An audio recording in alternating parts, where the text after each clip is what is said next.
जय हिंद दोस्तों। आप सभी का स्वागत है जय स्टडी के इस प्लेटफॉर्म पर। और जैसा कि आपको पता है कि 28 सितंबर को बीपीएससी का आपका कंबाइंड प्रीलिम्स का एग्ज़ाम है, जिसमें बीपीएससी 69th का भी इस बार पीटी होना है। तो कुल मिला के अगर डेट देखा जाए तो 75 दिन है अपने पास। तो चलिए बिहार बजट का पहला पार्ट हम आज शुरू करते हैं। और पहले पार्ट में हम आपको एक ब्रीफ एक इंट्रोडक्शन टाइप का आपको हम बताएंगे चीज़ें, और जिसमें हम एक बेसिक जो आंकड़ा होता है कि कितनी जीडीपी थी राज्य की, कितना घाटा हुआ राज्य को, फिस्कल डिफिसिट कितना हुआ, रेवेन्यू डिफिसिट कितना हुआ, ये सब सारी चीज़ें हम बिहार बजट में आज डिस्कस करेंगे।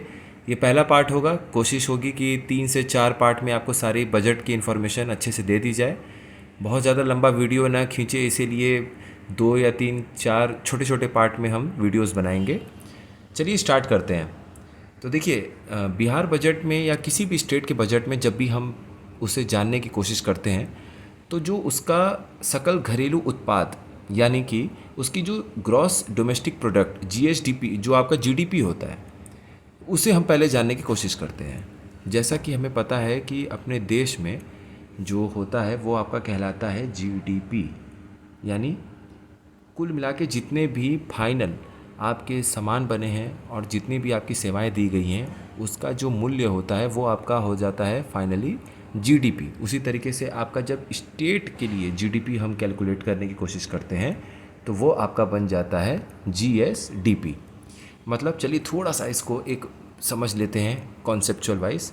तो देखिए, बस इतनी सी बात है कि जब आप जब आप मान लीजिए कि मैं आपको इस तरीके से बताऊं कि एक डॉक्टर हैं और इन्होंने कुछ सेवाएं दी कई सारे मरीजों को, और इनकी सर्विस का जो एक एस्टिमेट बना कि ये महीने में 5 लाख रुपए तक की इनकम पा जाते हैं।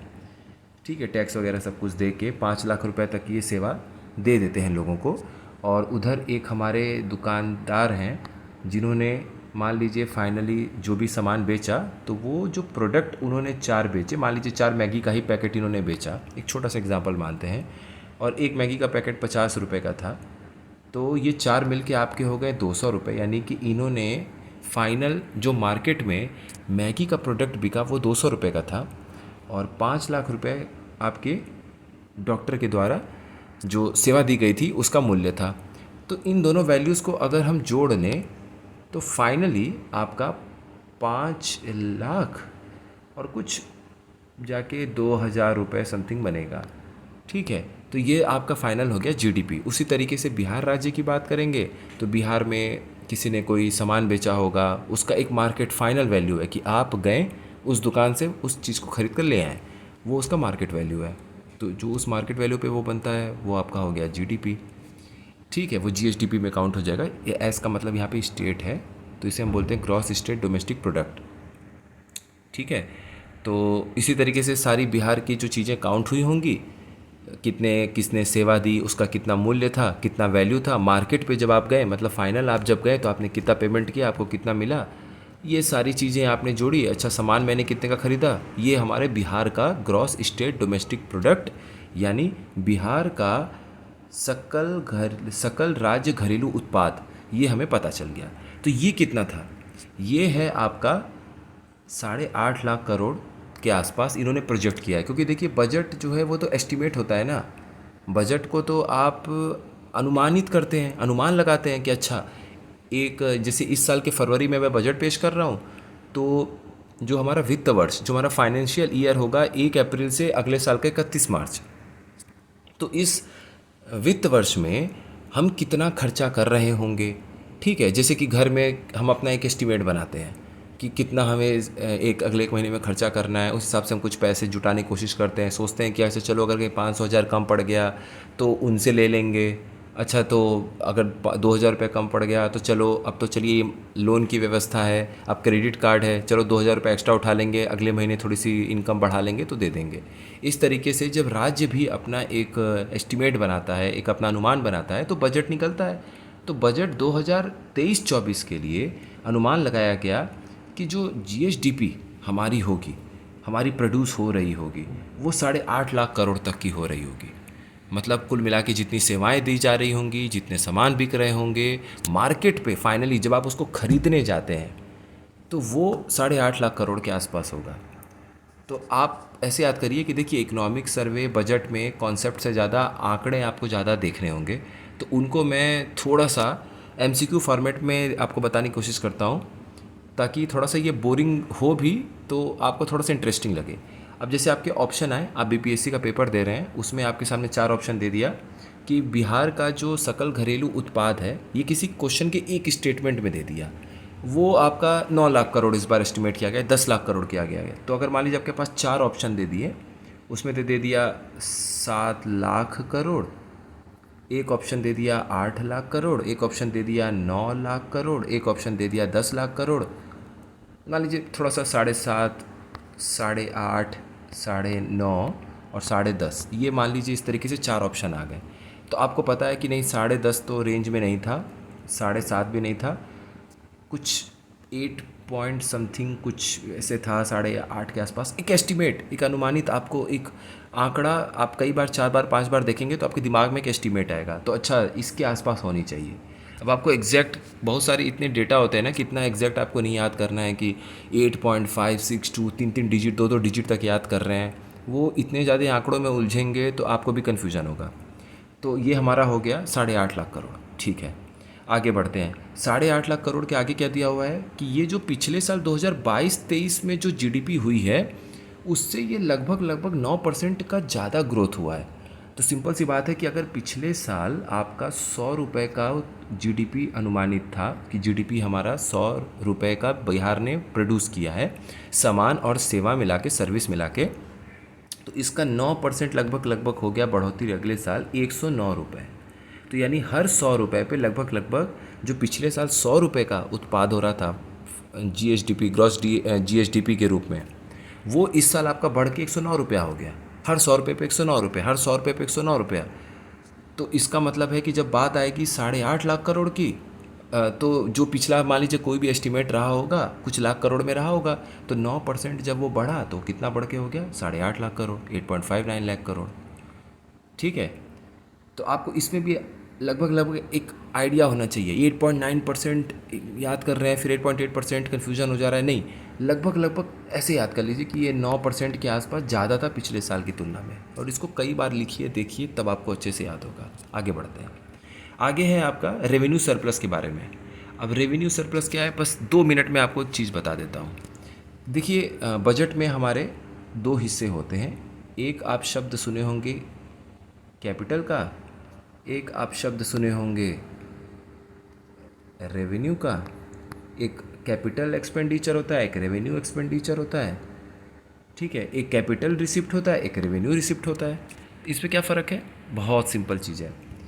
अब मान लीजिए कि स्टेट ने खर्चा किया ब्रिज बनाने में, या मान लीजिए रोड बनाने में, ठीक है। तो रोड क्या है, एक एसेट है, एक संपत्ति है।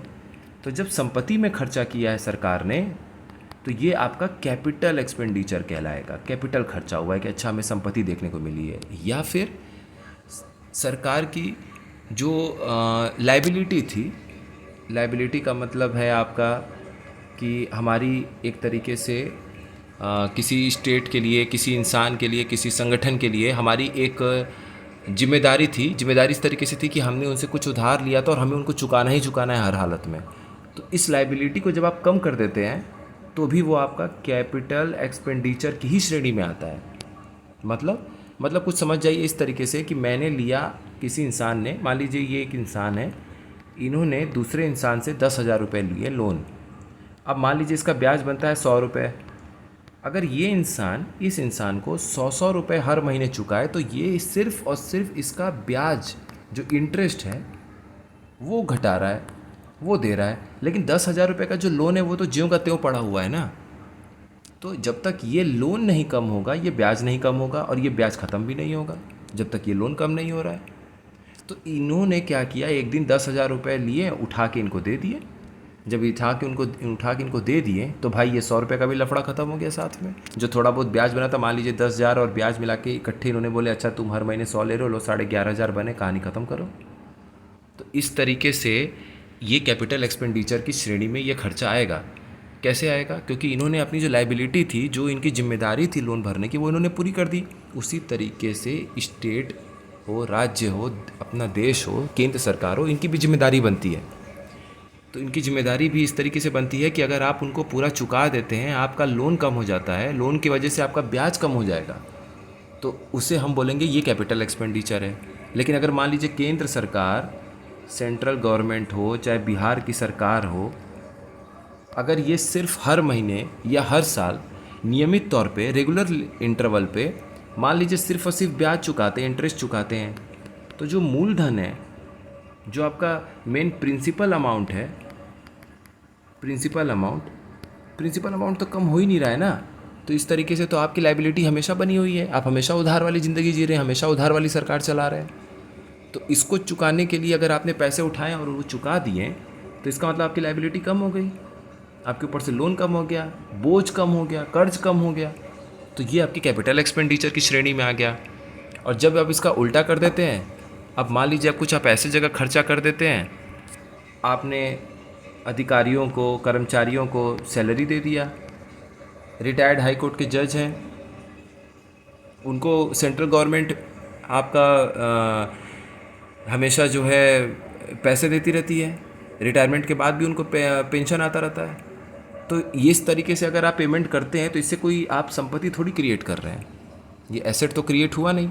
तो ये आपका क्या हो गया? ये आपके रेवेन्यू एक्सपेंडिचर की श्रेणी में आ गया कि वो खर्च जो बस सिर्फ खर्च होने ही होने हैं, इसमें आपका बस नहीं चल सकता। रोड बनाने में आप कॉम्प्रोमाइज़ कर सकते हैं, 4 लेन की रोड थी, 2 लेन बना दिया। तो कैपिटल एक्सपेंडिचर आप अपने हिसाब से कर सकते हैं, क्योंकि कैपिटल एक्सपेंडिचर में आप एसेट क्रिएट कर रहे हैं, संपत्ति क्रिएट कर रहे हैं। लेकिन ये तो रेगुलर खर्चा करना है ना, सैलरी दिए बिना तो काम करा नहीं सकते हैं। तो ये रेवेन्यू एक्सपेंडिचर हो गया। अब रेवेन्यू एक्सपेंडिचर के अलावा ठीक उसी तरीके से रेवेन्यू रिसिप्ट क्या हो गया? ये राजस्व जो सरकार के पास आ रही है, रेवेन्यू आ रही है, इसका क्या उल्टा हम बोलेंगे? इसका बोल देंगे कि मान लीजिए सरकार ने अपनी संपत्ति नहीं घटाई, संपत्ति घटाई, जैसे पीएसयू है सरकार की संपत्ति, अगर उसमें अपनी हिस्सेदारी बेचेगी, जिसे आप डिसइन्वेस्टमेंट का नाम देखते हैं, आए दिन न्यूज़पेपर में उस पर न्यूज़ आता रहता है, तो वो सरकार की संपत्ति घटी तो वो कैपिटल रिसिप्ट की श्रेणी में आ जाएगा।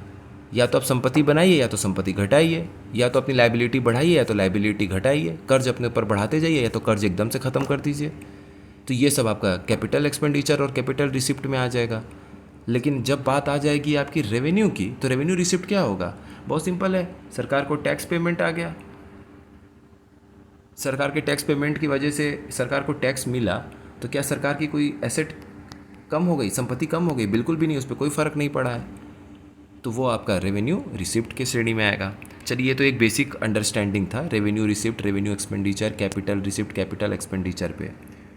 तो यहाँ पर भी हम बिहार सरकार के अगर संदर्भ में बात करें, तो देखिए रेवेन्यू सरप्लस, रेवेन्यू सरप्लस को हम क्या बोलते हैं? रेवेन्यू सरप्लस को हम लोग बोलते हैं राजस्व अधिशेष। तो 2023-24 में ये सरप्लस की श्रेणी में आने का अनुमान है, यानी कि सरकार के पास जितना भी राजस्व आया बिना संपत्ति घटाए और बिना कोई उधार लिए कर्ज बढ़ाए, जो भी सरकार के पास ऐसे पैसे आ रहे हैं, वो सरकार के पास पैसे ज़्यादा बच रहे हैं, उसकी तुलना में जो खर्च हो रहा है ना, वो कम हो रहा है। इसका मतलब सरकार के पास कुछ एक्स्ट्रा पैसा बचेगा संपत्ति क्रिएट करने में। सरकार कहेगी कि अगर सैलरी, पेंशन, ये सब कुछ देने के बाद, फिजूल खर्ची करने के बाद मेरे पास कुछ 500,000 करोड़ रुपया बच जा रहे हैं, तो चलो उनसे रोड बना लेते हैं, रेलवे बना लेते हैं, बिजली बना देते हैं, कुछ ऐसी चीज़ें करते हैं कि जिससे फ्यूचर में और ज़्यादा प्रोडक्शन हो, और ज़्यादा राज्य आगे बढ़े। ठीक है, तो ये आपका कितना है? ये आपका 0.5% है जीएसडीपी का। तो रेवेन्यू सरप्लस अगर कभी भी बजट में रहे, तो वो हमेशा दिमाग में रहना चाहिए, %0.5 बिहार के संदर्भ में, बिहार के केस में %0.5 आपका रेवेन्यू सरप्लस बजट इस बार पेश किया गया है। 2022-23 की अगर हम लोग बात करें, तो सरकार ने एक अनुमान लगाया था। सरकार ने कितना अनुमान लगाया था? कि 3.5% के आसपास हमारे पास होना चाहिए जीएसडीपी का 3.5% हमारा क्या होना चाहिए? राजस्व का घाटा होना चाहिए। रेवेन्यू सरप्लस बजट नहीं था पिछले साल का। तो यहीं पे एक स्टेटमेंट आपका एग्ज़ाम में बन सकता है कि पिछले साल 1% था रेवेन्यू सरप्लस, राजस्व घाटा नहीं था, बल्कि राजस्व अधिशेष था 1% जीएसडीपी का, सकल घरेलू राज्य उत्पाद का। लेकिन इस बार आधा % हो गया कम होकर। अगर ये स्टेटमेंट इस तरीके से आया तो आप रॉन्ग मान लेंगे पहले वाले को, दूसरा वाला सही हो जाएगा। क्यों? क्योंकि भाई हमें पता है कि पिछले साल जो बजट पेश हुआ है 2022 और 23 में, आप उसमें साफ साफ देख सकते हैं कि रेवेन्यू डिफिसिट हुआ है, बजट रेवेन्यू सरप्लस नहीं था। तो ये तो इम्पॉर्टेंट डेटा है, इनको 3 से 4 बार आप देखिए, समझिए, और उसके बाद आपको ये याद हो जाएंगे। ये आपके मेंस में भी काम आएंगे, सिर्फ प्री तक ही सीमित नहीं रहेंगे, मेंस में भी आप इनको कोट कर सकते हैं। अब अगला आता है फिस्कल डिफिसिट। फिस्कल डिफिसिट जिसका सबको इंतजार होता है कि राजकोषीय घाटा कितना हुआ। तो देखिए, राजकोषीय घाटे का जो टारगेट है ना, वो आपका 2.98% है, लगभग 3%। तो यहाँ पर भी आपको एक लगभग एस्टिमेट, अनुमान याद रहना चाहिए कि अच्छा 3% के आसपास फिस्कल डिफिसिट की बात हो रही है। तो यानी बिहार बहुत ज़्यादा एक कर्ज वाले जोन में नहीं जा रहा है। 3% एक हेल्दी, आप मान सकते हैं कि ठीक ठाक एक अनुमानित फिस्कल डिफिसिट है, राजकोषीय घाटा है, और उसमें ये कह रहे हैं कि 3% के आसपास रहना चाहिए। लेकिन अब देखिए 2022-23 में क्या होता है, ये इन्होंने जो रिवाइज़ किया है अपने डेटा को, रिवाइज़ क्यों होता है? क्योंकि मान लीजिए 2022-23 का जो बजट का डेटा था, ये इन्होंने 2022 के फरवरी में पेश किया होगा, और इनका वित्त वर्ष शुरू हुआ है 1 अप्रैल 2022 से 31 मार्च 2023 तक। अब जब 2023 ख़त्म होने में भी अभी इस 2 महीने, 1 डेढ़ महीने रह गए, तो ये अगले साल का बजट पेश कर रहे हैं। तो जो उस समय इन्होंने बजट की अनुमान किया था, और अब जो 10 महीने 11 महीने बीत चुके हैं, उसमें फिर से एस्टीमेट चेंज किया जाता है कि अच्छा हमने अनुमान किया था तो उसमें क्या बदलाव हुआ है। वो बदलाव होने के बाद पता चल रहा है कि नहीं, इनका अनुमानित जो था वो था कि 3.5% के आसपास होना चाहिए। ठीक है, लेकिन हुआ कितना? 8.8%। ये 2 गुना से भी ऊपर चला गया। 2 गुना होता तो 7% होता, 2.5 गुना के आसपास चला गया। ठीक है, अगले में क्या लिखा हुआ है, यही बात यहाँ हिंदी में लिखी हुई है। अब आगे देखिए, जो क्वेश्चन आने का सबसे अधिक चांस रहता है वो इस डेटा से भी चांस रहता है कि ये बजट का साइज जो है, ये बजट का साइज़ था क्या। तो बजट का साइज़ जो आप हमेशा न्यूज़पेपर में सुनते आते हैं कि बजट का साइज़ 3 लाख करोड़ है, 4 लाख करोड़ है, ये बेसिकली उस साल वो सरकार कितना खर्च कर रही है उस पर ये बजट साइज लिखा जाता है। तो जैसे मान लीजिए इस बार क्या है, इस बार का बोला गया कि 2023-24 में बिहार गवर्नमेंट 2.61 लाख करोड़ इतना खर्च करने वाली है। तो बिहार का बजट कितना हो गया? बजट साइज, हमारा साइज है 2.61 लाख करोड़। जैसे कहा जाता है कि आप होटल में जा रहे हैं खाने के लिए, हाँ आपका कितना बजट साइज है जी? मेरा 500 रुपये है। इसका मतलब क्या है कि आप वहाँ बैठ के 500 रुपये तक का खर्चा करेंगे अपने खाने पीने में। ठीक उसी तरीके से बिहार गवर्नमेंट को भी आप मान लीजिए, बजट को समझना है, बिल्कुल अपने घर से रिलेट करिए। उसमें जो बड़े भैया हैं उनको आप केंद्र सरकार मानिए, इसलिए क्योंकि हमारे यहाँ का ढांचा इस तरीके से है कि आप उसको परिवार के तौर पे अगर आप मानते हैं राज्य और केंद्र को, तो केंद्र सरकार को आप बड़े भैया के तौर पे मानिए, पेरेंट्स नहीं मान सकते हैं। अब उसके हिसाब से आप सोच के आराम से देखिए कि एक फ्यूचर में जब हम डिस्कशन करेंगे तो आपको बताएंगे कि एक एक्ट बनाया गया था इन सभी राजकोषीय घाटा को कंट्रोल करने के लिए, नियंत्रित रखने के लिए, जिसको हम FRBM एक्ट भी बोलते हैं, fiscal responsibility and budget management act, जो 2003 में पास हुआ था। तो इस पर हम कभी फिर से चर्चा करेंगे, अननेसेसरी वीडियो को लंबा नहीं खींचेंगे। ठीक है, तो ये 4 इंपॉर्टेंट डेटा थे, बस फटाफट 1 मिनट के अंदर देख लेते हैं कि आज हमने क्या देखा। बिहार का देखा कि सकल राज्य घरेलू उत्पाद कितना है, ग्रॉस स्टेट डोमेस्टिक प्रोडक्ट, ये 8.5 लाख करोड़ है, इंपॉर्टेंट डेटा है हमारा, और ये पिछले साल की तुलना में लगभग 9% ज़्यादा है। उसके बाद आगे बढ़ते हैं, आगे हमने देखा रेवेन्यू सरप्लस। रेवेन्यू सरप्लस का मतलब राजस्व अधिशेष। तो हाँ, इस बार का जो बजट है 2023-24 का, वो रेवेन्यू सरप्लस वाला बजट है, राजस्व अधिशेष वाला बजट है। कितना? कुल जीडीपी का जो स्टेट GSDP है, जो बिहार का स्टेट GDP है, उसका 0.5% रेवेन्यू सरप्लस है। ठीक है, और क्या उसके पहले का जो 2022-23 था वो भी रेवेन्यू सरप्लस यानी राजस्व अधिशेष वाला बजट था? नहीं, वो आपका रेवेन्यू डिफिसिट वाला बजट था। कितना? लगभग 3.5%। ये 3.5% आपको नहीं भी याद है तो इतना समझ जाइए कि रेवेन्यू डिफिसिट वाला ही बजट पेश हुआ था। ठीक है, आगे बढ़ते हैं। फिस्कल डिफिसिट, राजकोषीय घाटा। राजकोषीय घाटा कितना टारगेट रखा गया है 2023-24 के लिए? ये रखा गया है 2.98%। अभी एग्जैक्ट शुरू में याद करने की कोशिश नहीं करनी है, कितना 3% के अराउंड, ठीक है। आगे क्या लिखा हुआ है कि 2022-23 का जो पिछले साल का बजट था उसमें एस्टिमेट किया गया था, अनुमान लगाया गया था कि 3.5% रहना चाहिए, बट वो देख रहे हैं आप 2.5 गुना के आसपास है, 8.8% के आसपास। तो एमसीक्यू में जब आपके क्वेश्चंस पूछे जाएंगे तो ये दो स्टेटमेंट को मिला देंगे, कुछ इस साल का नॉलेज रहेगा, कुछ पिछले साल का रहेगा, पिछले साल में वो खेल करेंगे। डेटा से ज़्यादा आप ट्रेंड पे ध्यान दीजिएगा कि घाटा था कि नहीं था, क्वेश्चन वहीं फंसेगा। और लास्ट में हम क्या देखेंगे, लास्ट में हम देखेंगे कि बजट का साइज़ क्या था। बजट का साइज़ कितना है, बजट का साइज़ आपका 2.61 लाख करोड़ है, 2,61,000 करोड़, ये बजट साइज़ है बिहार गवर्नमेंट का, ठीक है। अगले बजट में हम, अगले बजट का जो आपका वीडियो होगा उसमें हम देखेंगे कि कौन कौन से गवर्नमेंट स्कीम, कितने खर्च उस पर करने का अनुमान जताया गया है, कोई नया स्कीम की बात की गई है कि नहीं, इसको देखेंगे। और 1 से 2 वीडियो ज़रूरत पड़ेगी तो और बनाएंगे, ताकि बिहार का बजट आपका जल्द से जल्द कंप्लीट हो, फिर हम अगले टॉपिक पे बढ़ेंगे। बहुत बहुत धन्यवाद।